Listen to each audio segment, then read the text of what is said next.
Alright, let's roll. So I just want to start off this podcast with I send my condolences, my thoughts, my prayers. My heart's absolutely fucking broken for what happened over in Manchester. Now, it usually is for most incidents like this, like Paris at the metal show with the what are the Eagles? Something Eagles. Sorry, I can't remember it right now, but that broke my fucking heart too. But this is a little different. What kind of fucking cowards are these motherfuckers? That's what they are. Motherfucking losers. Talk about soft targets. Soft motherfucking targets. They're a bunch of fucking kids and teenagers, for fuck's sakes. I couldn't fucking believe it, man. I didn't know if it happened before the concert, and during the concert, after the concert. So I guess it was after the concert when everybody was leaving, making their way towards the exits out the corridors. And obviously security is going to be a little bit more lax near the end of the show because they've done their duty for the fucking show. And these fucking cowards decide to fucking strike. What kind of man are you? If you want to be a fucking man, you want to fight for something you want to fucking believe in, or a fucking woman, you want to fight for something to fucking believe in, go on the fucking battlefield, you little pieces of fucking shit. Go over to fucking where are they now? Fucking Mosul and Rock or whatever, the fucking couple big strongholds they got fucking over there. Mainly Mosul and shit like that. They're getting beat down a little bit over there. Go to the fucking battlefield. Like, I haven't even studied a whole lot on this. Everything's fucking spontaneous, kind of fucking spur of the moment fucking emotions. But I'm fucking sick to my stomach about this shit. And the people who really should be sick to their fucking stomach are the elitists. The motherfucking elitists, mainly in the fucking West, mainly in the fucking United States of America, that created this shit, that can't control this shit, and won't do nothing about this shit. You know?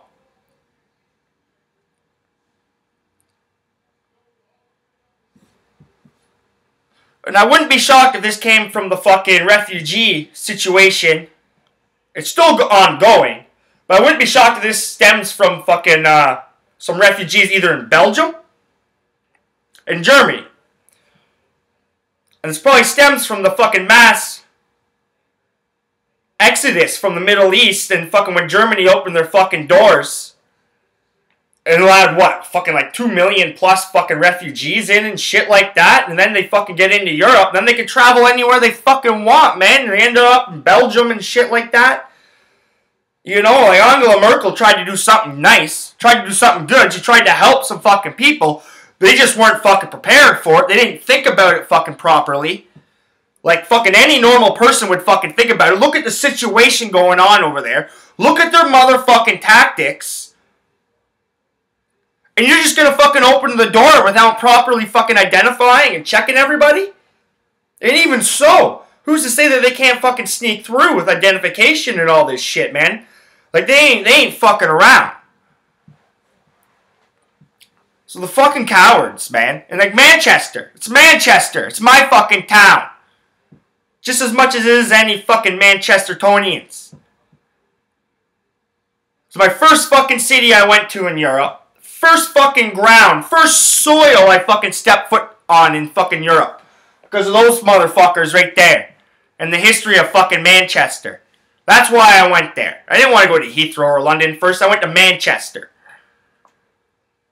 Fucking awesome fucking town. I remember going into Manchester, dropping my shit off at the hostel. My fucking adrenaline's pumping. I'm on my own. And I took off. I didn't know anybody. It was in the morning, so people were eating breakfast. No, breakfast was just ending. That's why I couldn't get breakfast. And fucking people were starting to go out and about and do their shit. There wasn't a whole lot of people around my hostel or just around it in general. So I took off. And I remember I went to the main square, and I fucking walked to the fucking edge of the main square, and I was kind of on a little incline. And I remember I looked around, and the first thing I fucking noticed when I looked around was I was the only motherfucking idiot wearing an American baseball cap. An American baseball hat. I looked around, nobody was wearing a hat. Nobody was wearing a baseball hat, and if they were wearing a hat, it was somewhat fashionable or fucking stylish, which was very fucking rare. I fucking took my hat off pretty fucking quick, because I like to fucking kind of blend in and shit, you know? I want to fucking be a part of the society, be a part of where I am for that certain amount of time. And yes, I got mistaken for being fucking American a whole bunch of times. I got mistaken for being Spanish, Belgian, Polish, you fucking name it. I blended in well. Blended in well. No backpacks and shit like that. I don't need to be staring up looking like an idiot. I still did all my tourist stuff like that. You could tell when I was a tourist when I was doing that. But that's one of the first moments I remember in Manchester. Going to Old Trafford. Awesome fucking music scene. First concert in Europe was in fucking Manchester. I remember I walked into this bar. I didn't know anybody. And I started chatting up this girl, the waitress. She was cute. She hooked me up with a couple of English beer and shit. I was like, yeah, I came over. No. She's like, I'm like, no, I want some like English shit. You know what I mean? Like, hook me up here. You know what I mean? So she hooked me up, shot the shit, and then she told me that they were having a band, some music, some live music. That's what she said. Some live music in here tonight. So I went back at night, what, about 10 o'clock or so, you know? 10:30. And not only did they have fucking live music, they had fucking 3 fucking bands playing on 3 fucking different levels at once. I think they had like 6 or 7 fucking bands there throughout the whole fucking night. It was fucking awesome. I walked in, they had a little fucking like, you know, more pop rock, acoustic rock kind of fucking shit going down on the main floor. And then on the bottom floor, they had fucking rock and roll, fucking metal, punk rock shit going on. Same at the fucking top. Normal fucking dirty fucking Manchester rock and roll. And it was perfect. Perfect. Met up some fucking girl. Fucking ended up hanging out with her for a couple days in Manchester. Then I took off to London. So that's fucking my town, you little fuck pieces of shit. It's the fucking city of champions, motherfuckers. And I can't believe they targeted like kids and fucking teenagers, man. Completely fucking innocent people have nothing to do with fucking nothing. You little motherfuckers, man. Now, I know that fucking people die over there in the bomb strikes and missile strikes and everything that's going down. And like the Assad gas shit and all that fucking stuff. Like who knows who really coordinated that. I'd still fucking, you know, scratch my fucking chin on that because I think the West had a lot to fucking gain because of that. And Assad had a lot to lose and Assad was finally gaining ground. So why would Assad fucking do that? Why? But it's not like they're going out and fucking specifically targeting a fucking mass place, a concert, or fucking hospital saying we're going to blow it the fuck up. You know, it does happen. And they try to deny it. They try to fucking hide it like pieces of shit. But it's fucking war. It does fucking happen. Not like this, though. Not like this. There's a battlefield. There's a battlefield. And fucking concert areas and shit like this would fucking... It ain't a fucking battlefield. It ain't a battlefield. I would even consider maybe the political buildings might be considered for you little fucking coward cocksuckers a battlefield. But this is no fucking battlefield. So that fucking... just... fucking irritates me. My heart was fucking broken. Like, lots of crazy shit has gone down. Chris Cornell passed away just before I went down to Mossport weekend, Thursday. Now that fucking stunned me. I don't get stunned by a lot of things. Because this world's fucked up. And I'm quite used to it. And I don't really trust a whole lot of fucking people because of it and shit. I've seen a lot of things, been a lot of places. Done a lot of things myself.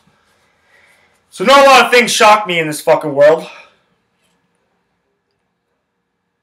But that fucking stunned me. Of all the people, I didn't think he'd do it. Of all the musicians, of all the people, I didn't think he'd be the one. I didn't think I'd wake up and hear Chris Cornell fucking committed suicide. Yeah, maybe he would have died. Maybe it was some tragic event, plane crash or something. But not suicide. No, not suicide. And his wife knew something was up too. His wife Vicky, supposedly he kept just saying to his wife, I'm tired, according to reports. And Vicky called the bodyguard and told him to check on him. The bodyguard had to kick 2 doors down to get into the bathroom, where he found him. It's fucking sad. What an excellent musician. What a good person. What a good person. Never heard too many things bad about him. Never heard about him at all. That's the great thing about some of these musicians that aren't mainstream. That, oh, you know, the grunge musicians, the metal musicians, the heavy metal musicians, speed metal music, you know, shit like that. The older musicians, the older rock and roll. You know, you don't hear about their extracurricular life a whole hell of a lot. Even back in, you know, some of their days in the prime and shit. Now it was a lot harder to fucking get info that time. Unlike these little fucking piece of shit, punk-ass fucking musicians that think they're fucking good. That have to stay in the spotlight through social media doing dumbass things, saying dumbass shit, or taking photos of themselves fucking naked just because guys are fucking horny because they're fucking males. And they're fucking human beings, just as same with fucking girls, and they're like the fucking young little punk guys. Little beaver on the yacht, no shirt on. Ooh, look at the lifestyle. Well, guess what, people? Guess what? 99.5% of you little fucks that fucking worship him and shit are never going to live that life. So stop fantasizing it, worry about your own, and make this world a little bit fucking better. They weren't like that, you know? Chris Cornell, fuck, man. The music the fucker made. I've been playing Chris Cornell, like, non-stop almost for fucking, like, 4 or 5 days. From Temple of the Dog, to Soundgarden, to Audio Slave, to a solo acoustic Unplugged. The MTV Unplugged performances are absolutely fucking unbelievable. You ever find the ones in Sweden and shit like that? Unfucking believable. His collaborations. Tom Morello wrote a poem. If anybody wants to go check it out, just type in Tom Morello's reaction. You'll find it real quick. He wrote a beautiful poem that best describes the whole situation, really. And what he's thinking, too. You know, and like Eddie Vedder, he's the last man standing. What the fuck's going on in his head? He grew up with all these people, man. It wasn't a big fucking scene. The Northwest. Seattle. It wasn't fucking big, man. They all grew up together. All of them. And, you know, I've lost a couple people in my life and shit, and it's not fucking fun. No matter how fucking strong you are. So like I said, my condolences out to Cornell and his 3 kids and his wife, his bandmates, his crew, the roadies, everybody that was involved with him. I think he was, I wish I could have interviewed him. I wish I could have talked to him. I played a fucking awesome fucking rendition of fucking Spoon Man with him and Jeff Buckley. Well, those 2 guys can now play it up in heaven or whatever it is. Like, I hope they're in a great place. I hope it is. Hopefully my brother says hello to them. You know? What a fucking musician he was, man. Way too young, but his music will play on. And go check out Temple of the Dog and stuff like that. People will be familiar with fucking Soundgarden and Audio Slave. Temple of the Dog, him and Eddie Vedder, man. It's fucking kind of where it all kind of began a little bit. Gave a lot of people their shot in that fucking band. So that was fucking tragic. Another fucking tragedy. Not on the certain level as the fucking first 2 I talked about. A little bit more humorous, I guess you'd say. My fucking stunt bike got fucking stolen. I've been living here since August. We really haven't had any fucking problems with fucking anything. And I literally, why it annoys me is that fucking day, that fucking Friday, I fucking fixed the motherfucking bike. Spent like, you know, just under an hour. Like, got some new fucking tubes of tire, you know. Didn't put a whole lot of fucking cash into it, but got her working. And I fucking started working on the other one, because I wanted to get, you know, 2 or 3 bikes fucking ripping up here. And, so I didn't lock them. I left the other one on my fucking deck. I left the other 2 laying there. And the other one that was at the back, had a flat tire. So there's 3 bikes in all, now I'm down to 2. But they stole my motherfucking stunt bike. So I know it's like graduation, shit like that. It's getting warm. The kids are out fucking partying and shit like that. So it's probably some drunk-ass motherfucking kid that didn't want to walk home, didn't want to pay for a taxi. Started snooping around and found a bike and probably rode it and then fucking ditched it. Maybe he kept it because it's half decent. It's old. But, yeah, I've been there. I've done that myself. It doesn't really fucking piss me off too much. Whatever. Shit happens. I hate that somebody was snooping around my fucking house. I don't fucking like that. But I've been there, done that. I can fucking relate to that shit. But it fucking sucks. It annoys me that I just fucking fixed it. If I didn't do it, I would have had a motherfucking flat tire. They all would have been locked up. Nothing would have fucking happened. So now I gotta replace this shit. I gotta go fix the other fucking stunt bike. It fucking pisses me the fuck off, man. I wanted to go fucking ripping around. Having some fun down by the lakeshore. And I gotta deal with this goddamn bullshit. So, like, the only other solution is that there were a bunch of roofers here because our landlord was getting the roof fixed. And they took a couple days to do it because of the weather. So I'm hoping that they fucking moved it. Maybe she put it in the garage or something like that because there's a couple other things moved around out there, like not stolen wise, or I wouldn't think anybody was ruffling through it, but I know they moved stuff out of the way for the roof. So I'm hoping that's the case, but my landlord, I gave her a message and she hasn't fucking got back to me. Like, I don't understand it. All she cares about is money, so if it has money involved with it, she gets back pretty fucking quick. Anything else, she's fucking MIA, which I got no problem with because I don't need her around here. So that was fucking bullshit. I was at Mossport on the weekend. Mossport was a solid fucking weekend. Good times. Larger crowd than usual. Fuck, do we have a big crowd.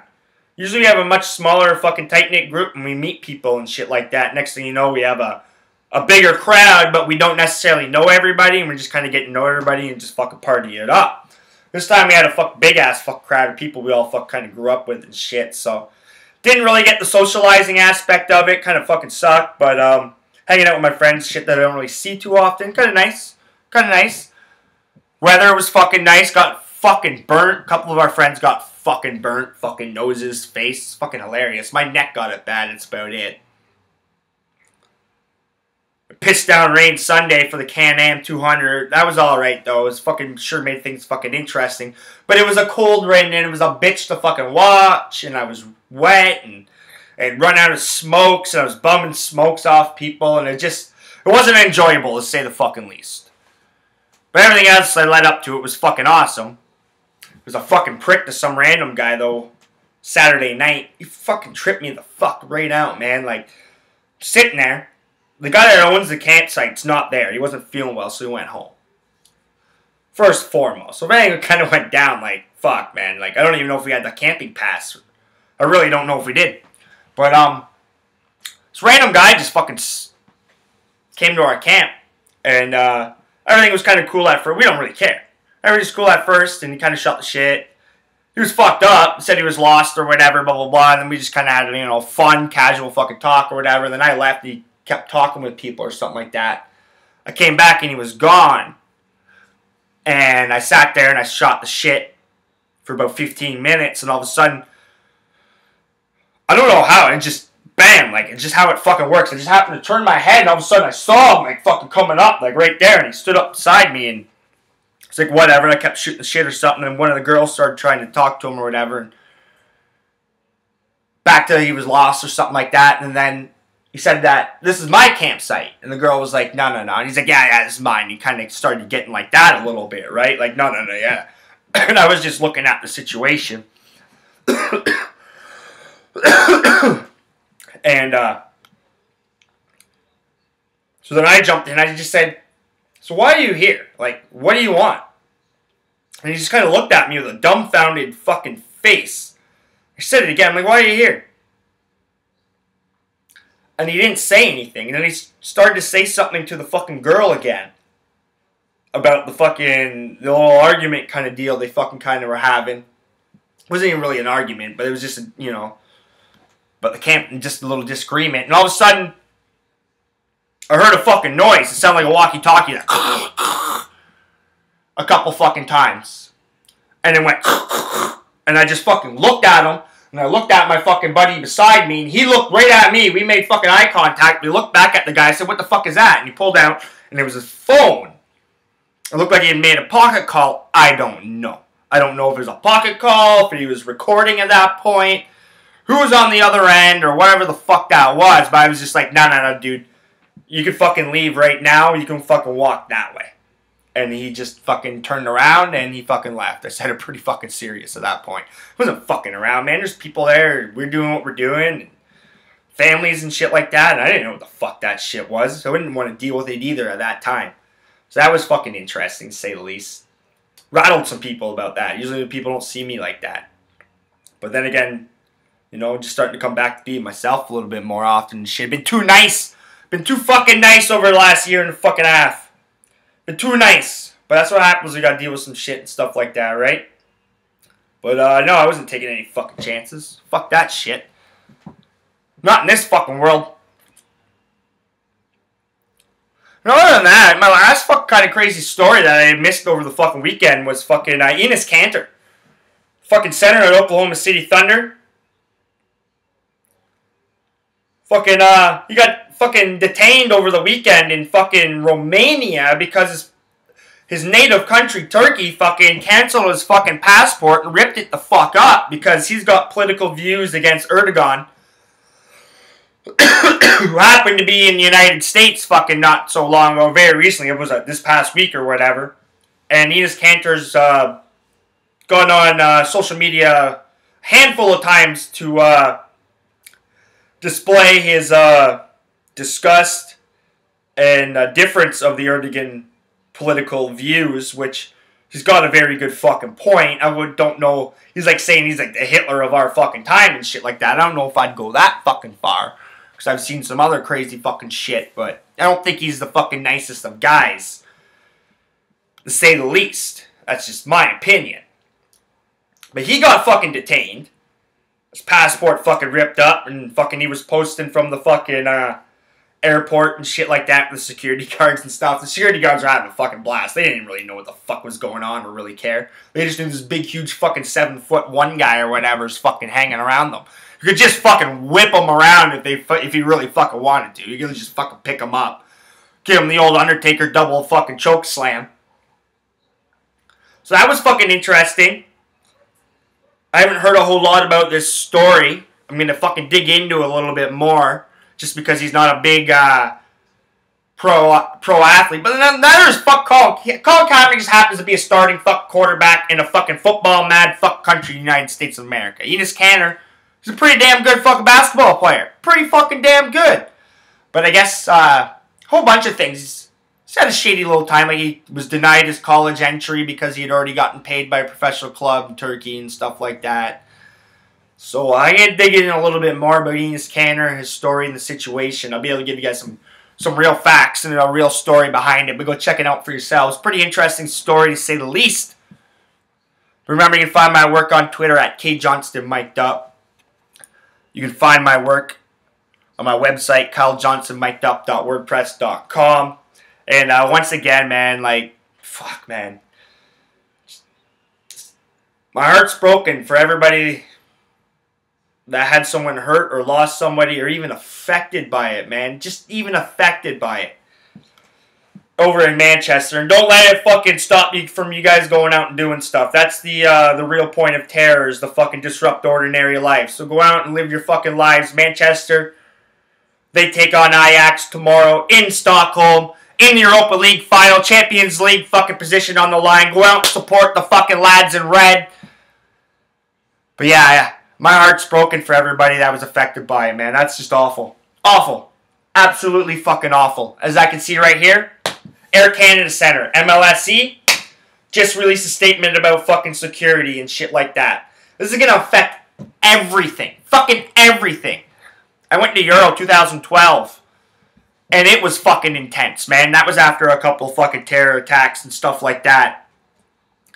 And the security there was fucking intense. But it wasn't so bad, man. We were dancing with cops in the street and stuff like that. And et cetera, et cetera. But, yeah. I'm sorry for everybody involved, man. And I don't know what else I can say. Fuck, man. Fuck.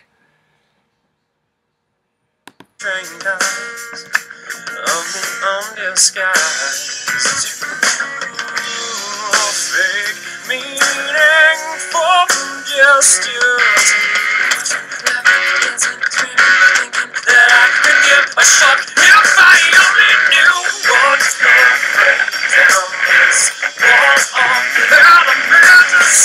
So red, I am down, falling out of the sphere of green. Yeah. So